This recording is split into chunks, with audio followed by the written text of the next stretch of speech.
Tonight in UFC 262, we saw the co-main event between Tony Ferguson and Beneil Dariush, and this was a very highly anticipated fight between the two fighters. Dariush would beat Ferguson via decision, but there was one moment during the fight that is having a lot of fans talking, and this is of course the moment when we saw Beneil Dariush get Tony Ferguson in that vicious looking heel hook. Now, as Dariush had Ferguson in that heel hook, we noticed that Ferguson at one moment looked like he was in a great deal of pain. However, he did refuse to tap. Now, for the remainder of the fight, it seemed that he was limited in that left leg because we didn't see him putting all of his weight through that left leg, and it also didn't seem that he was moving around very well as well. Dariush, in the post-fight interview with Joe Rogan, even said that when he had Ferguson in that heel hook, he felt like something popped in the knee and was very surprised that Ferguson didn't tap. Now, the heel hook in Brazilian Jiu-Jitsu is a very compromising and risky position for the knee,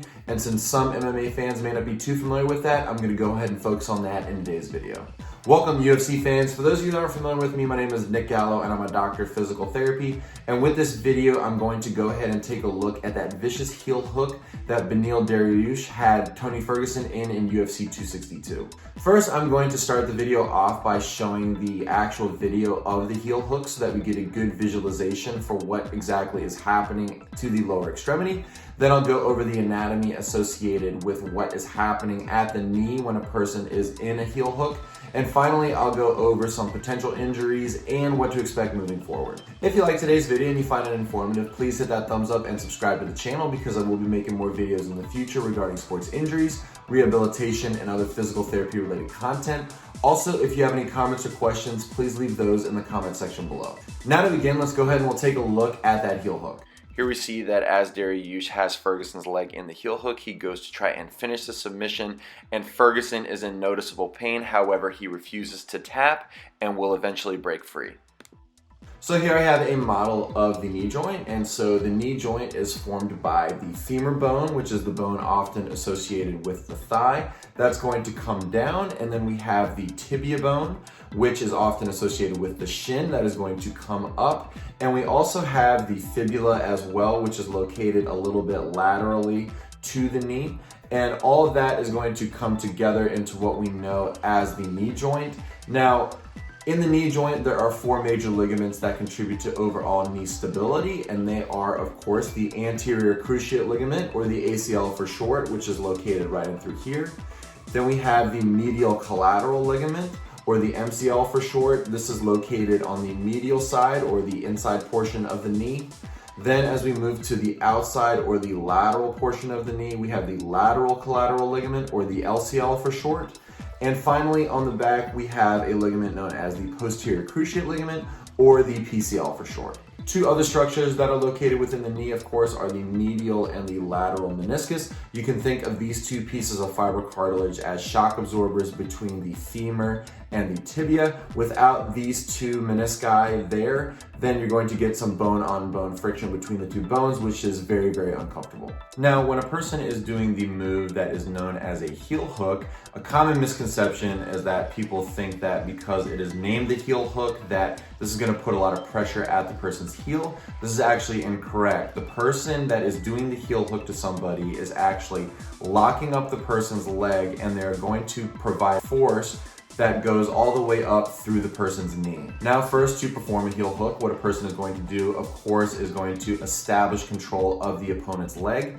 Then once that has been established, what they will do is they will hook the person's heel, most oftentimes with the blade of the forearm. Once they have that in control, then they will go ahead and try to rotate the person's leg back towards their back shoulder. This is what we saw with Dariush when he did this to Ferguson's leg. As he was doing this, we saw that Ferguson was in a lot of pain, and we really saw it in his face. And even the UFC announcers were saying that whenever a person starts to feel pain in this position, usually it's too late, and that some type of damage has already been done to the knee. And you can see on this model, as Dariush, of course, has secured Ferguson's lower leg, he has that heel gripped within his forearm, and essentially what he's doing is he is twisting and providing a lot of tension going through that knee joint. Now, As I do this on the model, whether you bend the knee to one side or the other, you can see that of course is going to stress all of the ligaments in the knee.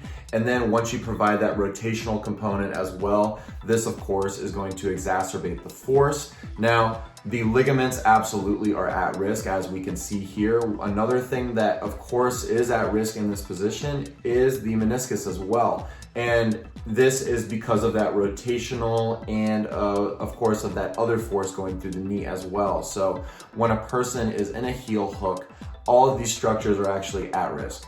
As of right now, we don't know whether or not Tony Ferguson does have a significant knee injury from not tapping when in that heel hook submission, but it did seem that as he progressed throughout the fight, after that moment, we saw what looked like him struggling to put weight through that left leg, and he really seemed to favor it. Also, in the post-fight interview with Joe Rogan, Rogan asked Dariush about that heel hook position, and Dariush did respond saying that he felt like he heard a pop in Ferguson's left knee when he locked in the position. If there was in fact a pop to the knee, this could be any one of those structures that are at risk, because this is a very compromising position for the knee. But once again, as of right now, we don't know officially whether or not Ferguson does have an official injury to the knee. So it's going to be really important to follow up with the post-fight injury report to know for certain. If I happen to hear any updates regarding Ferguson's knee, I'll be sure to update everybody in the comment section. Also, if you happen to see any updates as well, please also feel free to post it.